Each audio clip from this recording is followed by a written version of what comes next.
Vous, qui rêvez d'une liquidation rapide de votre entourage immédiate, attendez d'avoir vu les tontons flingueurs. Ne tuez pas sans savoir. Pour la radio du cinéma, bienvenue au Majestic Barrière qui aujourd'hui nous accueille pour une nouvelle belle rencontre avec Axel Brucker. Bonjour. Bonjour. On va vraiment parler de cette fantastique collection de bandes annonces. On va pas dire teaser, c'est un gros mot, non ? Est-ce que c'est la même chose déjà ? Ah, pas du tout. Teaser, c'est une forme de bande-annonce. Striptease, non, mais c'est le même mot. Ça vient de arracher et exciter en même temps. To tease, c'est exciter en anglais.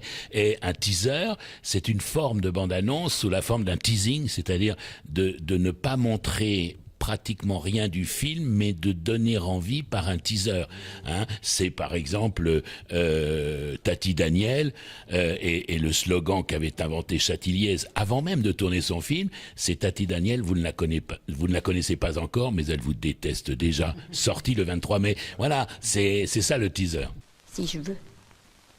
Alors vous avez des milliers, même des dizaines de milliers de bandes annonces sous tout format. Oui, essentiellement en 35 mm, qui ont été maintenant stockés depuis peu au fort de Bois d'Arcy ou aux archives du film, dans des locaux ventilés, climatisés, pour un programme de numérisation, parce qu'il faut numériser tout ça, et que ça coûte très cher, c'est très long, mais on va tout numériser. Et puis le second projet de ce Trailers Museum avec le Centre du cinéma, c'est ensuite d'accueillir définitivement toutes les bandes annonces qui font partie du patrimoine du cinéma. Dans Les Bronzés font du ski, j'ai le rôle principal. Il n'y a pas de mystère, j'ai été imposé par le producteur. Parce que la bande-annonce, comme le film lui-même, ça fait partie du patrimoine du cinéma. Les bandes annonces parfois sont même des courts-métrages, des films à eux-mêmes. Absolument. L'histoire de la bande-annonce, en fait, c'est l'histoire du cinéma et du public. C'est le rapport entre l'industrie du cinéma et le public. Par exemple, les anciennes bandes annonces, on s'en souvient tous, elles étaient très longues et elles disaient, le public voulait savoir de quoi parle le film. Donc c'est l'histoire du roi de France, le Capitan avec Jean Marais. Les gens voulaient savoir ce que racontait le film, ce qui aujourd'hui serait quasiment grotesque dans une bande-annonce. Aujourd'hui, une bande-annonce est devenue une sorte de spot de publicité très rapide, très condensé. Autrefois, le cinéma, la séance était très longue. Il y avait une première partie, des actualités, des attractions, des bandes-annonces éternelles qui faisaient jusqu'à 3 minutes, 4 minutes. Le record, c'est les 10 commandements, 12 minutes, la bande-annonce. Aujourd'hui, une bande-annonce ne pourrait pas vraiment dépasser la minute parce que il faut qu'elle soit multimédia, qu'elle passe sur internet, donc il faut qu'elle soit très courte, très concise, très marketing. Donc en fait, on voit bien que la bande-annonce, elle évolue en fait avec le goût du public. La question n'est plus de savoir de quoi parle le film, mais si par exemple c'est le nouveau Spielberg, le nouveau Spielberg sorti le 23 avril, c'est bon, ça suffit, on a tout quoi. On va pas raconter qui est Spielberg quand même. E.T. nous revient bientôt. La plus ancienne que vous ayez, peut-être, et puis également la plus originale, c'est laquelle ? Alors, les plus anciennes, ça remonte au forain, au cinéma forain, au cinéma itinérant. On passait des feuilletons, les techniciens passaient de village en village, de café en café pour projeter. Et alors, ils projetaient des extraits de films. Dans ma collection, j'ai des bouts de Napoléon. Je ne sais pas du tout à quoi ça rime, mais probablement qu'on s'était arrêté à Iéna ou à Austerlitz et c'était un bout de la suite. On allait comme ça jusqu'à Sainte-Hélène de semaine en semaine, parce que n'oublions pas que les premiers films de l'histoire ont été des histoires de Napoléon, des histoires de Jésus-Christ. Pourquoi ? Parce que le public connaissait l'histoire. C'est-à-dire que vous mettez un bonhomme avec un chapeau, moi c'est bon, c'est Napoléon, j'ai compris.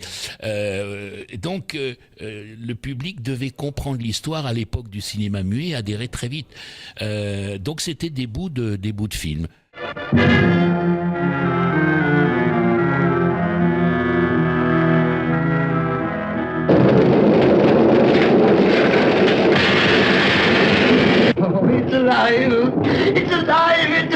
Le plus original, là c'est difficile à répondre, j'en ai qui sont des véritables bijoux.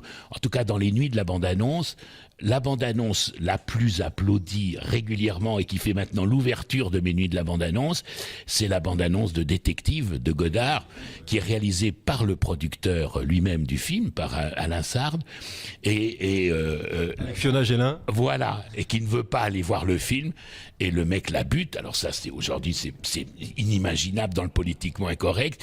Ne faites pas comme cette salope. Allez voir Détective, le nouveau film de Godard. Non mais et la salle applaudit. Et non seulement la salle applaudit à l'époque à cette bande-annonce, mais c'est le plus fort démarrage d'un film de Godard au cinéma. Salope.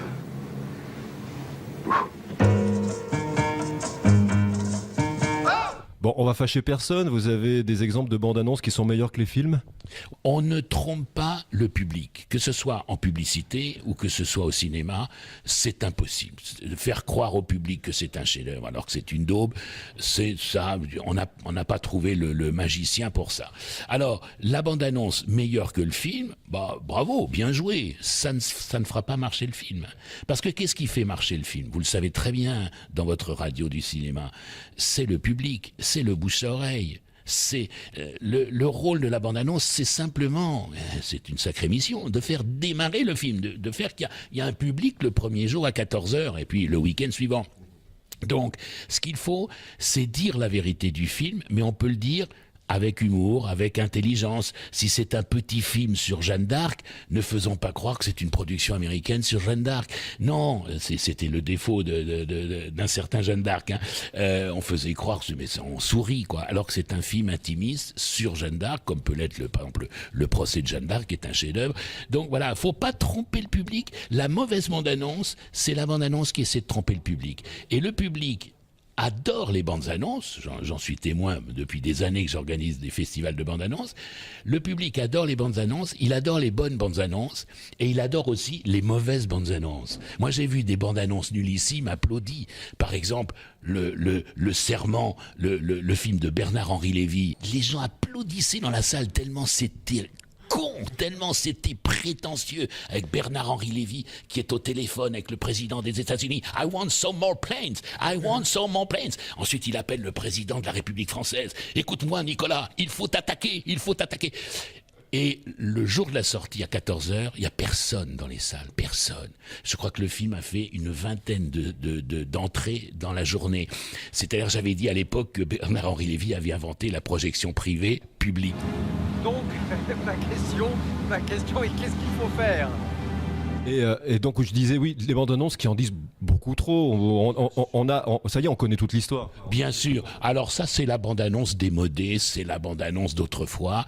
Il y a ce qu'il ne faut pas montrer dans une bande annonce, une scène de viol ou une scène qui a sa place dans le film, qui est peut-être même le cœur même du film, et pas dans la bande annonce, bordel, pas dans la bande annonce. Enfin, il va falloir y arriver à cette scène de viol ou à cette scène.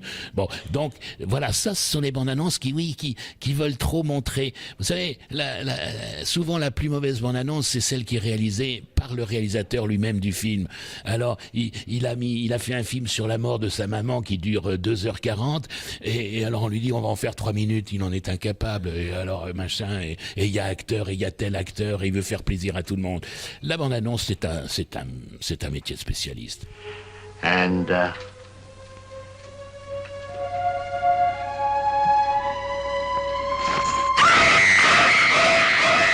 Vous êtes également grand amateur évidemment de musique de film. Souvent la bande-annonce a sa propre musique qui est différente de celle du film. Ça arrive souvent, ça. Très très souvent, particulièrement avec les Américains, parce que Carmina Burana, par exemple, c'est la musique la plus souvent utilisée dans les bandes annonces. Pourquoi ? Parce que voilà. Donc ça permet. Il y avait par exemple pour un film de Sylvester Stallone, il y avait le Requiem de Mozart. Non mais le Requiem de Mozart pour un film de Stallone, mais à moi, au secours. Mais effectivement, dies irae, dies irae, et ça fait des bandes annonces exceptionnelles. Alors les Américains sont tellement maladroits qu'ils utilisent aussi très souvent, regardez bien quand vous allez au cinéma, l'hymne à la joie. Sauf que l'hymne à la joie, c'est l'hymne de l'Europe. C'est notre second hymne national à toute l'Europe. On est supposé normalement se lever en écoutant l'hymne à la joie. Donc, ils se rendent pas compte là de la maladresse. On a envie de dire, pourquoi vous prenez pas la Marseillaise pendant qu'on y est, encore plus drôle. Et voilà. Donc, mais bien sûr, il y a des musiques qui ne sont que des musiques pour bandes annonces, et il y a des musiques de films qui ne collent pas du tout à la bande annonce. Je vois aujourd'hui vous passiez Frank Zimmer, je crois, dans votre radio, là j'entendais. Eh ben, c'est pas toujours bon pour la bande annonce. C'est trop mélodieux. Il faut que ça pète un peu la bande annonce. Hey, what's your name?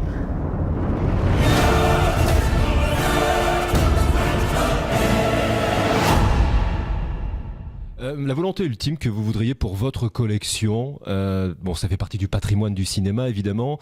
L'idée du festival peut perdurer également. Je l'ai appelé le Trailers Museum, justement, le musée de la bande-annonce, parce que c'est un musée. Et ce qui est amusant dans le Trailers Museum, dans les soirées de bande-annonce ou les émissions que j'ai pu faire, c'est de rapprocher des bandes annonces qui n'étaient pas faites pour aller ensemble. D'abord temporellement, bien sûr, et en même temps, voilà, par exemple, j'adore mettre la bande annonce de Ben-Hur, qui est sublime, avec la mort du Christ, tout d'un coup, etc., avec Ben-Hur, le plus grand film de tous les temps, et derrière, je passe 2h moins le quart avant Jésus-Christ de Jean-Yann, alors, eh ben, machin, t'avances, voilà, et là, il y a Ben-Hur Marcel, je m'excuse, bon. Et donc, le public adore, parce que voilà, j'aime bien rapprocher des bandes annonces qu'il fallait surtout pas mettre ensemble. À bout de souffle. Le meilleur film actuel. En tout cas, merci. On pourra en parler bien longtemps. Hein. Merci d'avoir accepté cette invitation pour la radio du cinéma. Et puis, ravi que vous soyez l'un de nos nouveaux auditeurs depuis le Festival de Cannes. À bientôt sur la Croisette et à bientôt sur la radio du cinéma. À très souvent sur la radio du cinéma.